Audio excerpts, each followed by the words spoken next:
not only one antiderivative, there are many antiderivatives, right, whose derivative is e to the x.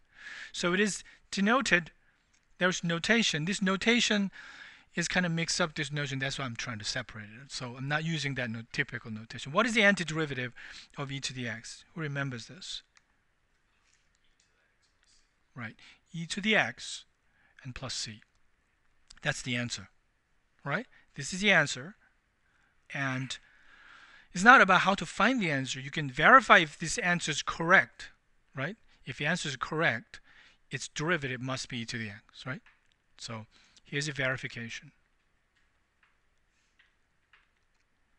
d dx is a good notation for the derivative, not prime notation. Prime notation kind of ignores what variable we're playing with. So it's always a good notation to use this one, d dx e to the x plus c. And this is supposed to be this one right where we were started with. So antiderivative is going backward of the derivative process, right? So if it is addition, it just differential operator distributes. So it's e to the x becomes e to the x, and derivative constant becomes 0. So it's e to the x. So you verify that, right? Everything you have it here, e to the x, its derivative is actually e to the x. So we found a bunch of them, correct? But it doesn't still explain if they're all of them. This question is sometimes not well understood by the students. Some people are clever enough, you found a bunch of solutions. That doesn't mean that smart person found all of them, right? A mathematician usually go a little bit further behind. Is it possible there are some monstrous, like 1-page long formula of a function, and 1,000 years later, somebody actually differentiated, and go through a whole lot of derivative rules. There's a complicated web of derivative rules out there, right? And then try to simplify it and it became e to the x. Isn't that possible? And that doesn't look like this, e to the x plus c, right? And you probably learned this theory. The answer is no. There's no other function is possible mathematically other than this form. And that's actually an important theory. This is called a uniqueness. If you don't have this possibility, or all the physics problem out there, we have a little gap in there. If we know if there's only one mathematical possibility there, it's great. The only solution out there is possible to describe this, to meet this physical phenomenon. There's only one out there, and therefore is this one, like that. So this theory is very, very important. It's called uniqueness theory of the differential equation. This is the simplest differential equation. After this course, you're eligible to move on to differential equation course, and you will have a lot more complicated differential equation than this one, doing backwards. A lot more mingle each other. But it's a baby step to understand this, a uniqueness of a solution. The fact that you found a bunch of them doesn't mean there's no more out there, and you have to mathematically establish that this is it. All right, so simple idea, antiderivative, and that, but there's actually a big theory behind it. This is it. How do we know if this is all? But if you look up your calculus textbook, you will find this theorem that says this is it. 1 plus a constant is all you're going to get. All right, so that's the antiderivative. From there, we have already interesting application. You started with a position. I think the book uses ST. This is a position. And next idea is velocity, right? Velocity. This is a linear motion, is a signed value. What gets you from position to the velocity? What mathematical thing do you do to this position function to get to the velocity? It's a derivative, right? It's a dd, what variable? T, right? Differentiated with respect to time, position becomes the velocity. This is the foundation of Newton and Leibniz who entered this realm here. Well, why not? You keep changing, doing this. What is the rate of change of the velocity? Acceleration is denoted by AT. This is acceleration. This is the 3 fundamental subjects in the physics, right? Classical physics, mechanics. These 3 things, how they interact each other, is pretty much about the classical physics. So how do you go from velocity to acceleration this time? Derivative again, right? ddt. So going from position to acceleration, you have to go through this operation 2 times, right? Now, going backwards is a problem. If you have acceleration Newton, connect this acceleration to what? This 3 is is a good symbol for equivalence. It's not the same thing, but these two notions are kind of equivalent to each other. Whatever you have it here, it directly interpreted to the other thing. So it's a force, right? If you read the laws of the motions of Newton, it is connecting this acceleration idea to the physics and the forces in the physics. So we have some idea about how force is behaving. Therefore, we have some information about acceleration, and we want to predict where it is after 5 seconds, right? So this is actually going backward process.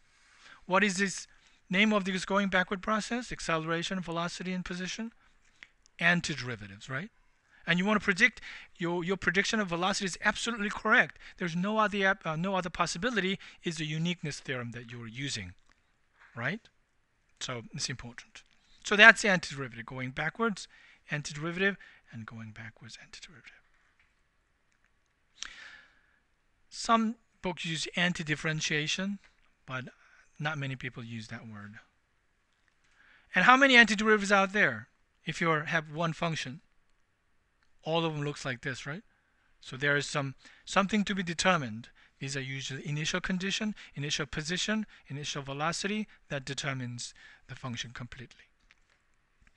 All right, that's the antiderivative. And there's, well, another thing is its definite integral.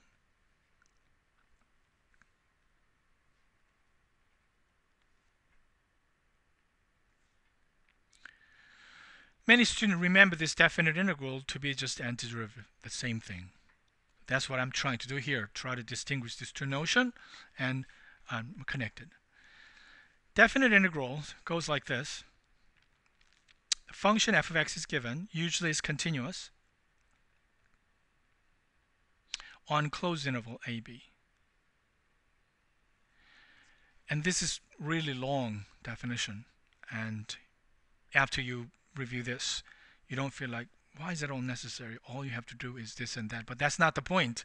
This is really the first notion in mathematics of definite integrals. All right, continuous function in a and b is there.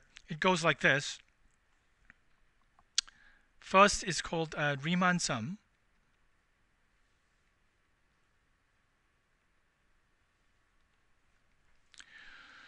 Given continuous function f of x and interval a to b, we consider something called a Riemann sum. There's another factor coming in, is a partition.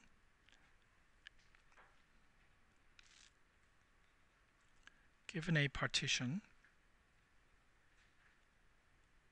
P, they usually write it P, x0 is the left endpoint A, and xn is right endpoint B.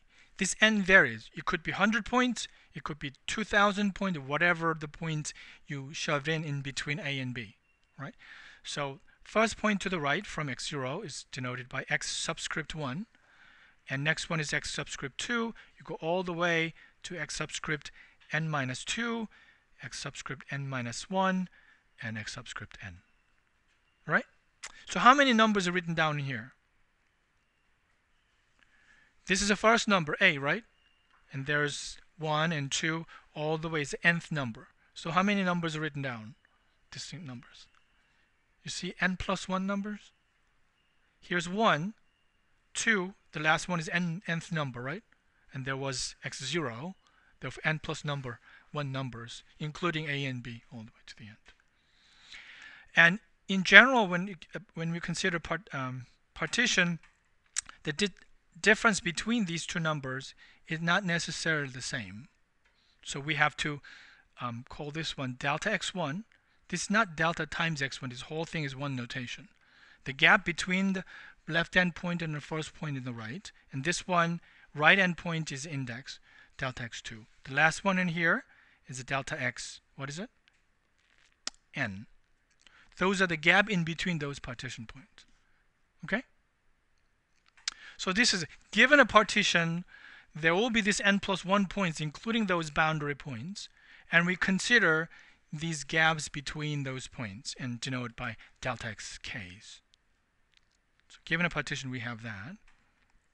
And this is part that a bit confusing, and choose some arbitrary points.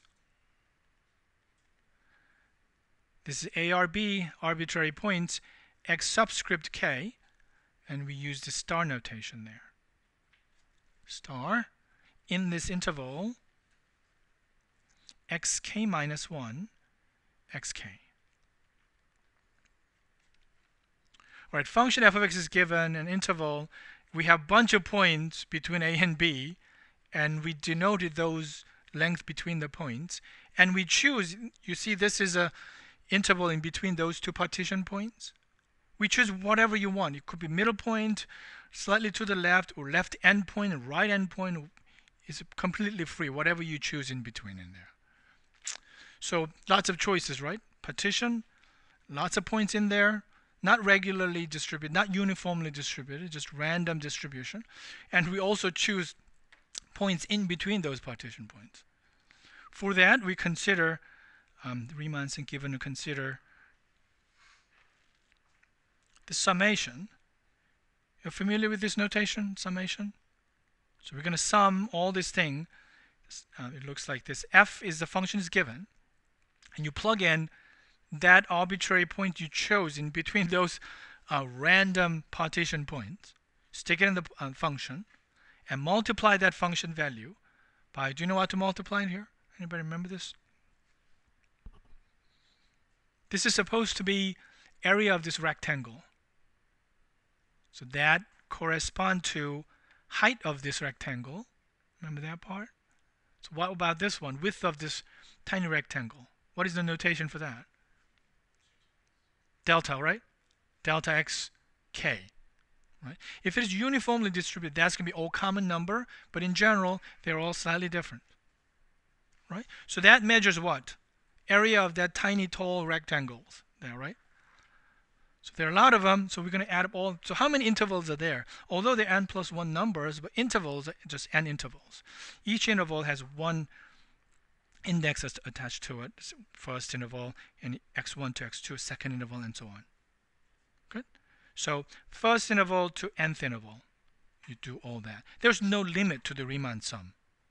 If n is 1000, it's going to be sum of 1000 numbers. When k is first rectangle and second rectangle, and so on. So that's the Riemann sum. All right. The definite integral is a limit of this one.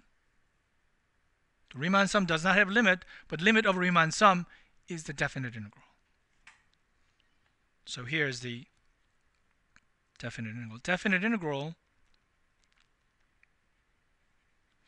is denoted by, like this, a to b, f of x dx. Remember this notation, right? This is not antiderivative. That's the whole point of this discussion. That's how you calculate it, but that's not what it means originally. This means this complicated sum of rectangles. It's a limit. This limit is not n goes to infinity. Therefore, we usually just hide it here. It's a complicated limit because what varies here, given things are more complicated than just one n, right? So we just tend to just leave it like the limit of this Riemann sum. K go 1 through n, f of xk star times delta xk. And you have to clarify where limit varies over partitions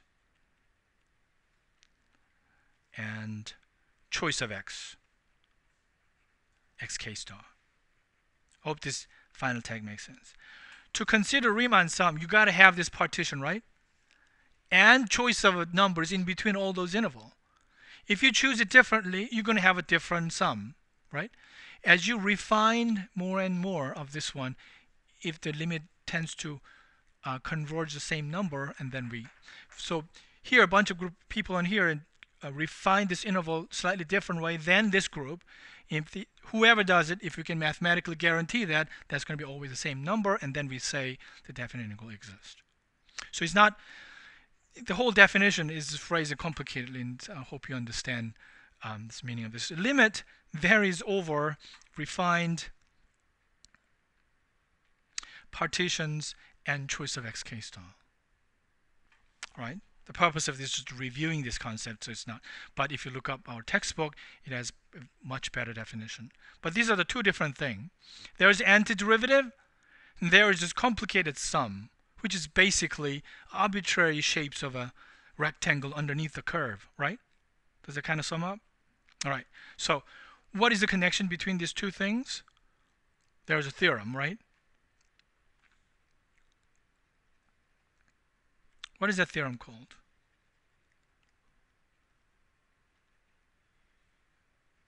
It's a fundamental theorem of calculus.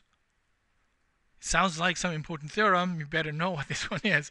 Fundamental theorem of calculus, right? So it goes like this. A to b f of x and d of dx. What is the name of this notation? Integral a to b f of x dx. That's how you read it. But what is the fancy name of this thing? We just defined. This is the definite integral, right? This is definite integral. What does definite integral measure? Some of the areas underneath the curve, right? Those people who are using this, it's a good measure of the area underneath the curve, right? And what is the first thing we introduce is antiderivative, correct? Antiderivative has nothing to do with the area. Remember, it is just going backward of the derivative process, right? And then now these two things are linked, and that is this theorem. Right, here's FB, remember this thing? Minus FA, where, what is this capital F of X? Is un blank of F of X. What is the word in between? Antiderivative, that's right. All right, let's think about it. What was antiderivative? It's backward process of differentiation. What was this left-hand side? Some area underneath the curve. Pure geometric analysis of a mathematical problem. And these two things are linked now, right? With antiderivative. That is called fundamental theorem in calculus. All right? So I'll end it here today. We'll go